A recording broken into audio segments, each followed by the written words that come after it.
આપણે ભગવાન શ્રી જગન્નાથજીની આ 147મી રથયાત્રાના અન્વયે આપણે સવારે 7 વાગ્યાથી લગભગ 10 વાગ્યા સુધી આપણે ત્યાં રિહર્સલ જોવામાં આવ્યું, આપણે ચકાસણી કરી અને આજે અહીંયા આપણે 600 થી ઉપર સબ ઇન્સ્પેક્ટર અને ઉપરી અધિકારીઓ જે છે DCP, DIG, IG, additional joint commissioner, special commissioner સુધીના તમામને આપણે બ્રીફિંગ કરવામાં આવ્યું। આ ગુજરાતમાં સૌથી અગત્યનો બંદોબસ્ત હોય છે, જેમાં આપણે જોઈએ તો લગભગ 18,000થી પણ ઉપર પૂરા સુરક્ષા કર્મીઓ છે। એ સિવાય પેરામિલિટરી ફોર્સની આપણે 11 કંપનીઓ અહીંયા આવી છે, 20 એસઆરપીની કંપની પણ આપણે આવી છે।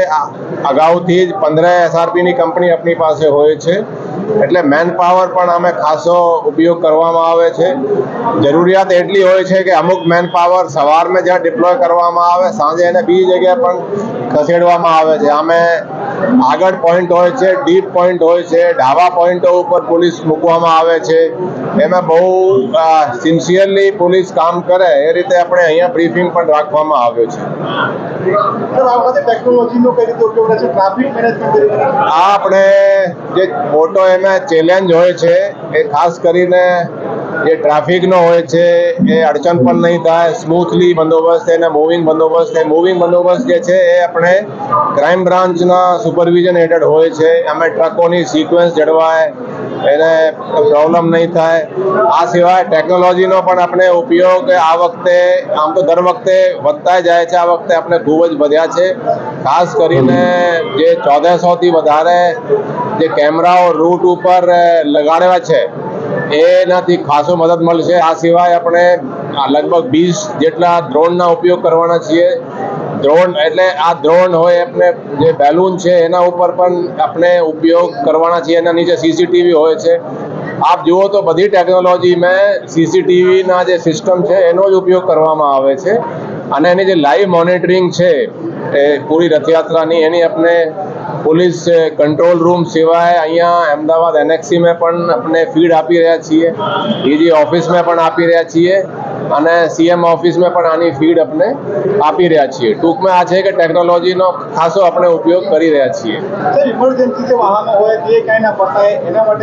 એના માટે પણ આપણે ખાસ સૂચનાઓ આપવામાં આવી છે। એમરજન્સી ગમે ત્યારે થાય, કોઈ એવું થાય તો એની આપણે ત્યાં સિસ્ટમ એને સૂચનાઓ આપી છે। ભીડ પણ બહુ હોય છે, થોડું ચેલેન્જ હોય છે, પણ તેમ છતાં પોલીસ જેટલો શક્ય હોય એમરજન્સીમાં વ્યવસ્થિત કાર્યવાહી કરશે।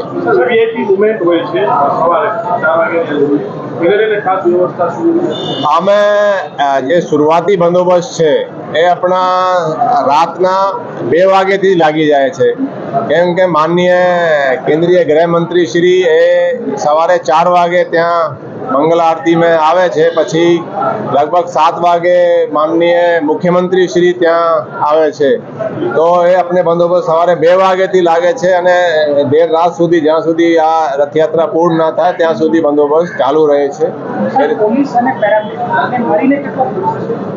આ બધે મળાવીને તમે લગભગ જુઓ છો, હોમગાર્ડ મળાવીએ, બધા મળાવીએ તો લગભગ 23,000 જેટલા ફોર્સ હશે, પણ એની આપણે કંપની તરીકે ગણવામાં આવે છે કે 11 કંપની છે। આરએએફની જુદી સ્ટ્રેન્થ હોય, એસઆરપીની સ્ટ્રેન્થ હોય છે, એટલે આરએએફની જે કંપનીઓ છે, આપણે બીએસએફની કંપનીઓ મળી છે, આઈટીબીપીની મળી છે, તો ઓવરઓલ સ્ટ્રેન્થ જોઈએ તો 22-23,000 જેટલી હશે, બધા હોમગાર્ડ મિલાવીને।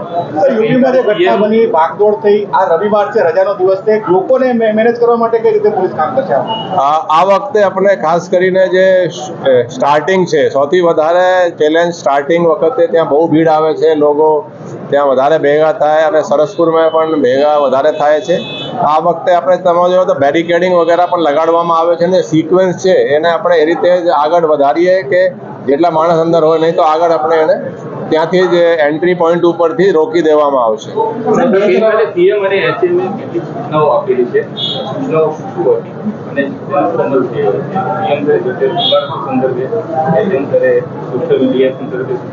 નહીં, સોશિયલ મીડિયાની જે મોનિટરિંગ છે આજકાલ પોલીસ માટે કે મોટો પડકાર એ સોશિયલ મીડિયાનો થઈ ગયું છે। એમાં અમુક લોકો ખોટી અફવાઓ ના ફેલાવે એની આપણે મોનિટરિંગ કરીએ. એ અફવાઓથી ખાસા તણાવ ઊભો થઈ શકે એટલે આપણે તરત જ એમાં કાઉન્ટર કરવા માટે પણ વ્યવસ્થા આપણે સાયબર ક્રાઇમના જે સિસ્ટમ છે એના આપણે ગોઠવવામાં આવી છે. જગન્નાથ મંદિર અને મોસાળમાં AI બેઝ કેમેરા લગાવવામાં આવશે અને ત્યાં કોઈ એક સેકન્ડ ઇમારતો સંદર્ભે કોર્પોરેશન સમિતિ બેઠક કરી કે ગયા વર્ષે એક દુર્ઘટના થઈ હતી. જે લોકો બહારથી જોવા આવતા હોય છે તે જૂની ઇમારતો ઉભા રહે છે અને પછી દુર્ઘટના સર્જાય છે. જર્જરિત ઇમારતો જે છે એ આપણે એના જે ચેકિંગ જે છે એએમસી સાથે મળીને બધા આઈડેન્ટિફાઈ થયા છે. એએમસી એ ડિમોલિશનની કાર્યવાહી એ કરી રહી છે. અમુક થઈ ગઈ છે પણ અમુક એવા સિસ્ટમ છે કે લોકો જવા જ નથી માંગતા, બહુ મુશ્કેલી પડે છે. તો જે જર્જરિત ઇમારતોમાં જે માણસો રહી રહ્યા છે એ આપણે બહાર જ એમાં પોલીસ રાખવામાં આવશે અને અંદર કોઈ ના ઘૂસે એ રીતેની આપણે વ્યવસ્થા ગોઠવવામાં આવશે. સર, બે જગ્યાએ AI બેઝ કેમેરા લગાવવામાં આવશે અને તેનો ડેટા એટલે કે જે આરોપીઓ છે તેનો ડેટા એની અંદર હશે. કોઈ પણ આરોપી જો ત્યાં આવે તો એનું એલર્ટ સ્થાનિક પોલીસ જે બંદોબસ્તમાં તેને જશે. આખી સિસ્ટમ કઈ રીતે કામ કરશે? એક ફેશિયલ રિકોગ્નિશન સિસ્ટમ છે જે આપણા જે નિર્ભયા પ્રોજેક્ટ જે ચાલી રહ્યા છે એમાં કે ગુનેગાર ત્યાં આવી જાય તો એનો ફેસના રેકોર્ડ સાથે મિલાન કરી આ રીતેનો પણ સિસ્ટમ છે. એના પણ આ વખતે આપણે થોડું ટેસ્ટ કરી રહ્યા છીએ પણ સિસ્ટમ ડાટાબેઝમાં હવે થોડો ડાટાબેઝ વધશે તો એનો વધારે અસરકારક કાર્યવાહી થઈ શકે છે. સર,